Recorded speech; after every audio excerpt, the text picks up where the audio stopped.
जय हिंद दोस्तों। दुर्गा एंड सुहावन क्लासेज में आज आपका स्वागत है। मैं सुहावन कुमार गुप्ता आज क्लास 10th के भूगोल का चैप्टर 2 लेकर आए हैं, जिसका नाम कृषि है। इसका फर्स्ट क्वेश्चन कह रहा है, इनमें कौन सी रबी फसल है। तो इनमें कौन सी रबी फसल है, इसका करेक्ट आंसर होगा चना। जो ठंडा के मौसम में, जो शीत ऋतु में जो बोया जाता है, उसे हम क्या कहते हैं? रबी फसल कहते हैं।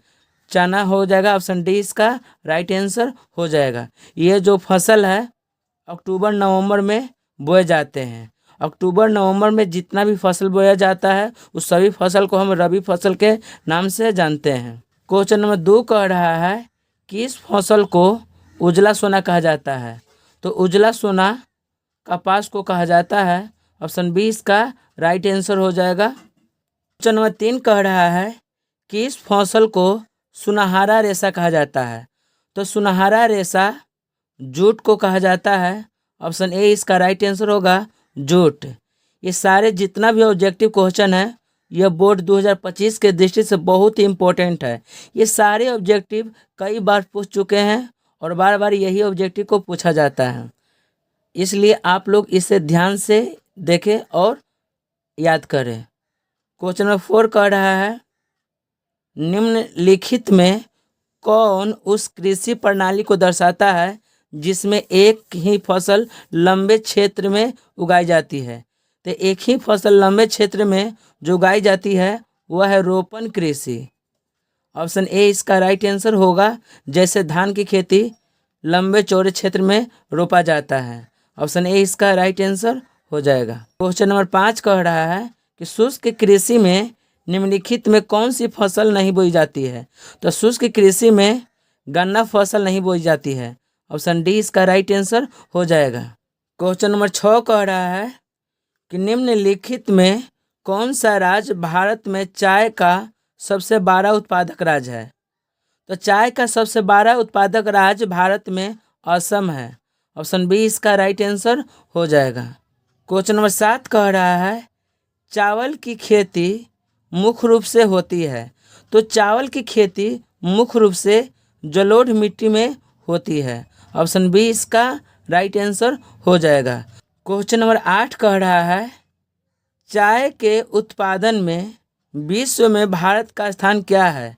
तो चाय के उत्पादन के दृष्टि से विश्व में भारत का स्थान दूसरा है। ऑप्शन बी इसका राइट आंसर हो जाएगा। क्वेश्चन नंबर 9 कह रहा है कि रबी की फसल किस मौसम में पैदा होती है। तो रबी का जो फसल है वो जाड़े में होता है। ऑप्शन ए इसका राइट आंसर होगा जाड़े में। रबी फसल का अगर नाम बताने के लिए कहेगा तो गेहूं हो गया, चना हो गया इत्यादि और भी फसलें हैं जो ठंडे मौसम में अर्थात जाड़े में बोए जाते हैं। जाड़े में बोए जाने वाले सभी फसल को रबी फसल के नाम से हम जानते हैं। क्वेश्चन नंबर 10 कह रहा है कि जूट किस जलवायु का पौधा है। तो जूट जो है उष्ण और आर्द्र जलवायु का पौधा है। ऑप्शन सी इसका राइट आंसर हो जाएगा। क्वेश्चन नंबर 11 कह रहा है, अरेबिका किस फसल की उत्तम किस्म है। तो अरेबिका जो है वो कहवा की सबसे उत्तम किस्म है। ऑप्शन बी इसका राइट आंसर होगा। कहवा का मतलब होता है कॉफ़ी, और कहवा की खेती सबसे ज़्यादा कर्नाटक राज्य में होती है। इस बात को आपको याद रखना है। क्वेश्चन नंबर 12 कह रहा है, संसार के चावल उत्पादक देशों में भारत का स्थान कौमा है। तो संसार के चावल उत्पादक क्षेत्र में जो भारत का जो स्थान है वह दूसरा है। ऑप्शन बी इसका राइट आंसर हो जाएगा। पूरा विश्व में चावल उत्पादन के दृष्टि से भारत दूसरा स्थान पर आया हुआ है। क्वेश्चन नंबर 13 कह रहा है कि भारत में कौन सा राज्य सबसे अधिक गेहूं उत्पादन करता है। तो भारत में जो उत्तर प्रदेश एक ऐसा राज्य है जो गेहूं का सबसे उत्पादन राज्य है। ऑप्शन सी इसका राइट आंसर हो जाएगा। क्वेश्चन नंबर 14 कह रहा है कि गेहूं उत्पादन में विश्व में भारत का स्थान कितना है। तो गेहूं उत्पादन में विश्व में भारत का स्थान जो है वो दूसरा नंबर पर है। ऑप्शन बी इसका राइट आंसर हो जाएगा। नंबर 15 कह रहा है कि भारत का सबसे बड़ा जूट उत्पादक राज्य कौन सा है? तो भारत का सबसे बड़ा जूट उत्पादक राज्य जो है वह पश्चिम बंगाल है। ऑप्शन ए इसका राइट आंसर हो जाएगा। क्वेश्चन नंबर 16 कह रहा है कि निम्नलिखित में खरीफ फसल कौन है? तो खरीफ फसल इसमें से चावल है। ऑप्शन सी इसका राइट आंसर हो जाएगा। वर्षा के दिनों में जितना भी फसल बोई जाती है, बारिश वाले दिनों में, उस सभी फसल को हम खरीफ फसल के नाम से जानते हैं। 17 कह रहा है चावल किस प्रकार की जलवायु का पौधा है? तो चावल जो है उष्ण शुष्क जलवायु का पौधा है। ऑप्शन डी इसका राइट आंसर होगा, उष्ण शुष्क। क्वेश्चन नंबर 18 कह रहा है कि चावल कैसा फसल है? तो चावल जो है वह खरीफ फसल का उदाहरण है। ऑप्शन ए इसका राइट आंसर हो जाएगा। क्वेश्चन नंबर 19 कह रहा है कि काली मिट्टी किसके लिए उपयुक्त है? तो काली मिट्टी जो है वो कपास के खेती के लिए उपयुक्त माना गया है। ऑप्शन ए इसका राइट आंसर होगा। काली मिट्टी का दूसरा नाम रेगुर मृदा भी कहा जाता है, इस बात को याद रखिएगा। क्वेश्चन नंबर 20 कह रहा है कि दाल किस पौष्टिक अंश का स्रोत है? तो दाल जो है वो प्रोटीन का स्रोत है। ऑप्शन बी इसका राइट आंसर हो जाएगा। दाल में सबसे ज़्यादा प्रोटीन पाया जाता है, इस बात को याद रखिएगा। क्वेश्चन नंबर 21 कह रहा है कि निम्नलिखित में से कौन रबी फसल है? तो रबी फसल इसमें से गेहूं है। ऑप्शन सी इसका राइट आंसर हो जाएगा। क्वेश्चन नंबर 22 कह रहा है कि रबी की फसल किन महीनों में बोई जाती है? तो रबी की जो फसल होती है अक्टूबर नवंबर के महीने में बोई जाती है। ऑप्शन सी इसका राइट आंसर हो जाएगा। क्वेश्चन नंबर 23 कह रहा है निम्नलिखित में कौन व्यावसायिक फसल नहीं है?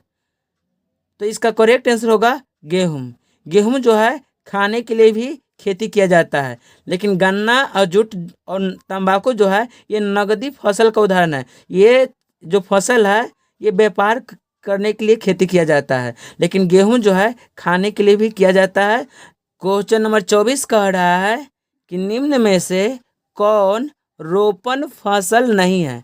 तो रोपण फसल इसमें से गेहूं नहीं है। ऑप्शन सी इसका राइट आंसर होगा, क्योंकि गेहूं को रोपा नहीं जाता है, उसको छींट दिया जाता है। लेकिन रबर और गन्ना और चाय की खेती जो होता है पहले उसका बीज डाला जाता है और फिर उसको उखाड़ करके दूसरे स्थान पे रोपा जाता है। लेकिन गेहूं में ऐसा बात नहीं है, गेहूं को डायरेक्ट छींटा जाता है खेत में, इसलिए गेहूं रोपण फसल नहीं है।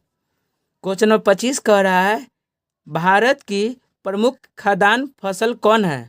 इसके कहने का मतलब है कि भारत का सबसे प्रमुख खाद्य पदार्थ कौन है? इसका करेक्ट आंसर होगा धान। ऑप्शन डी इसका राइट आंसर हो जाएगा। क्वेश्चन नंबर 26 कह रहा है निम्न में कौन खरीफ फसल है? तो खरीफ फसल इसमें से आपका कपास होगा। ऑप्शन डी इसका राइट आंसर होगा, क्योंकि ये जो है बरसात वाले दिनों में बोया जाता है। क्वेश्चन नंबर 27 कह रहा है कि धान का एक प्रकार क्या है? तो धान का जो प्रकार है औस भी है, अमन भी है, बोरो भी है। इनमें से सभी इसका राइट आंसर हो जाएगा। ऑप्शन डी इसका राइट आंसर हो जाएगा।